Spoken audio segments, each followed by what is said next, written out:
Hello mga manay, and for today's video, magluluto tayo ng simpleng adobo gamit ang Bob Butter Oil Blend ng Bakersfield. O, di ba? Akalain mo pwede ito sa adobo? Nako, I'm sure na mas mapaparami ang kain ninyo at talaga namang yung aroma ng butter sa chicken adobo natin, nuot na nuot. Kaya naman, tara, samahan niyo ako. Good morning.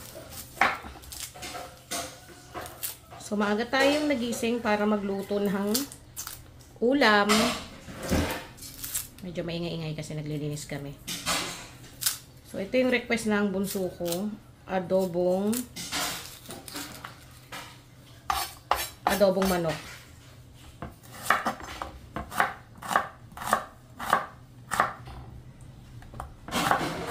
May patatas. Tapos, ito yung ating bawang. Yung bawang ko kasi, marami akong stock. Nakalagay sa freezer. Then, yung ating chicken. So, ito, 1 kilo to mahigit. Pero konti lang naman. 1 kilo mahigit. So, nilamas yan sa asin. Para matanggal yung lansa. Kayo mga manay, nilalamas nyo ba sa asin yung, yung manok pag hinuhugasan? Kasi di ba parang meron niyang mga madulas. So, yun. Ilalamas sa asin para po matanggal yung lansa niya, yung dulas, para talagang maayos yung pagkakaluto. So, mag-start na tayo magluto. So, dito ngayon, hindi ako gagamit ng ordinary oil. Gagamit ako ng Bob. Ayan, Butter Oil Blend mga manay. Try nyo to dun sa mga merong stock nito kasi akala nila pang baking lang, pang mga kakanin. Pwedeng-pwede to sa adobo natin. Ang sarap. Saan ko na yung apoy at hintay lang natin yan na uminit. Pero habang hinihintay natin yan, pwede na tayo maglagay. Ang bango nito. Mga 2 tablespoon lang kasi magmamantika naman yung ating manok. Okay. Yung mga nagtatanong din ito sa comment section kung saan to nabibili, pwede mag-order. Lalagay ko na lamang po yung link sa description box sa baba mga manay ha. Para pwede kayo mag-order online.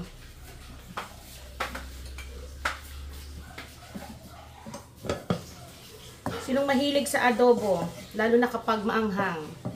Hindi ko pa nga sa inyo na-share yung may gata eh. Masarap yun, tapos maanghang mga manay. Ayan, mainit na. Ilagay na natin ang bawang. Yung bawang hindi ko na chinap. Ako lang ng konti. Para ganyan lang. Tapos, maraming sibuyas.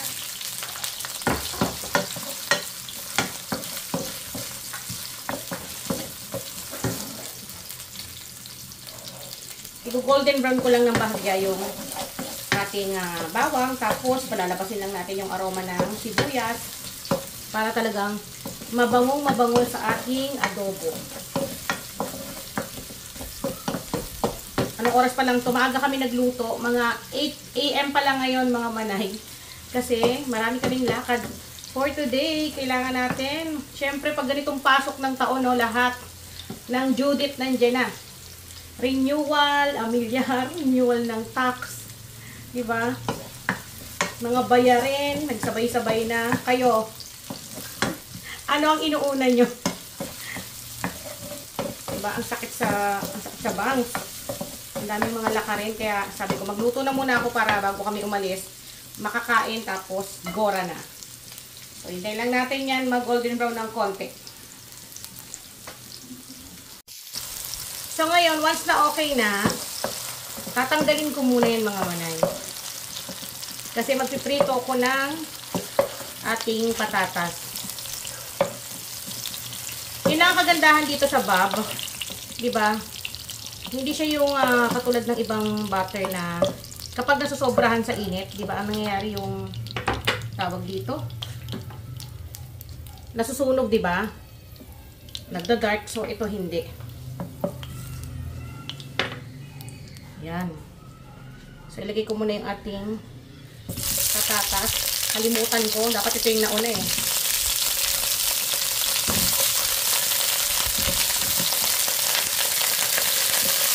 Try lang natin yan. Sampit-sampit. Binabad ko kasi sa tubig. Para hindi mangitim.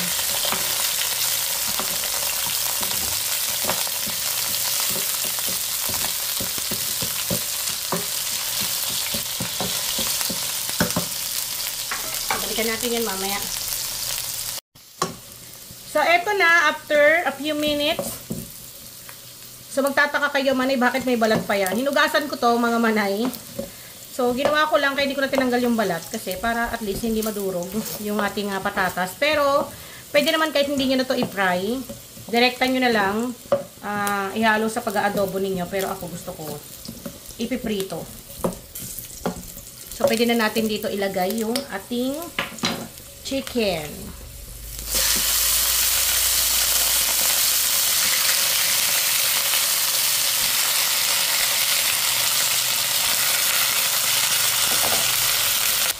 So, mga manay, kayo matanong ko, anong parte ng chicken yung paborito nyo? Ilalagay ko na rin yung ating bawang, sibuyas na tinanggal kanina. Kasi baka masunog. Then, magtitimpla tayo ng paminta. Ako yung gusto ko yung parteng, anong daw to? So, may parte ng puwet. Yun ang gusto ko, mga manay. Lagyan ko muna to ng patis. Konting patis lang, konting-konti kasi yung ating toyo ay maalat na.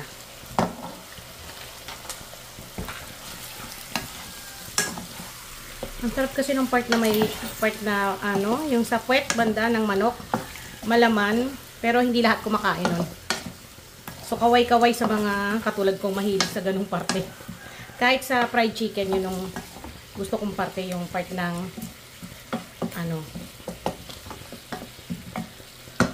part sa may puwet. Then dito, maglalagay na kagad tayo ng toyo, then yung ating suka, tapos add na lang ng sugar, depende sa inyo. Yung sugar is optional, depende sa inyo kung gusto niyo ng may palo ng tamis. Okay? Maglalagay ako dito ng half cup ng soy sauce, any brand ng soy sauce. Sunod yung 1/4 cup ng suka, any brand ng suka. Ayan, pinagsama-sama na natin kagad.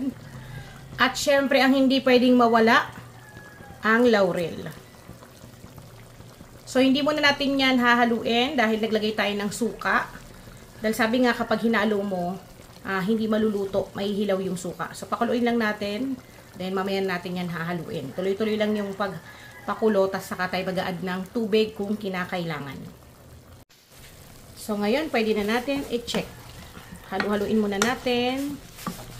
Yung chicken, mabilis lang naman yan maluto eh. Yung iba, naglalagay ng luya pag nag-aadobo. Pero nasa inyo na mga manay. Kung gusto niyo maglagay ng luya, maglagay kayo ng luya. May nakita kasi akong gano'n na naglalagay ng luya kapag nag-aadobo sila. Pero kasi nakasanayan ko ganitong luto lang eh. Minsan nga, sasangkutsahin ko pa to ng maigi yung karne. Para talagang masarap. Pero dahil nga nagmamadali, ito ang adobong nagmamadali. Diba? Nilagay na lahat. So, mag-add lang ng konting tubig. Half cup lang din. Para maluto yung patatas din yung ating chicken. Saka natin tatakpan yan para mapalambot talaga ng maigi. Siguro mga 20 minutes bago natin to balikan. Tignan na natin ang ating niluluto. Ang bango.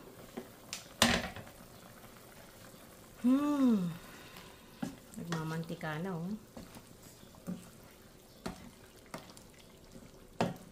Mahilig kami sa may konting tamis. Kaya maglalagay ako ng sugar.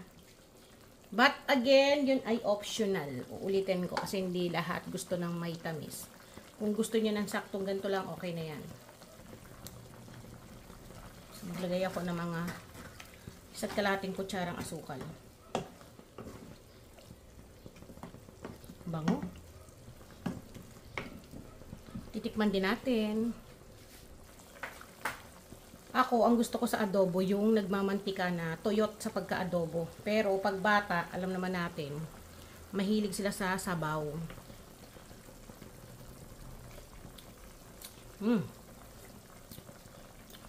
Sakto yung asim. Tapos yung tamis. Patuyutin ko lang ng konti. Then, pwedeng-pwede na yan. So, pwede kayo maglagay ng mga pampalasa na gusto ninyo. Kayo yung masusunod. Pero itong timpla na to para sa akin okay na.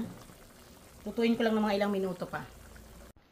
So, yan. Luto na at magpe-plating na tayo para sa ating chicken adobo. Ang arte, no? Sa mga naglalaway dyan, kain tayo at sa mga gusto mag-try nito, luto na. Sure ako na mapapakain kayo dito ng marami. Ayan. Tapos, mayroon tayong patatas. Hindi mawawala yung ating patatas na yan.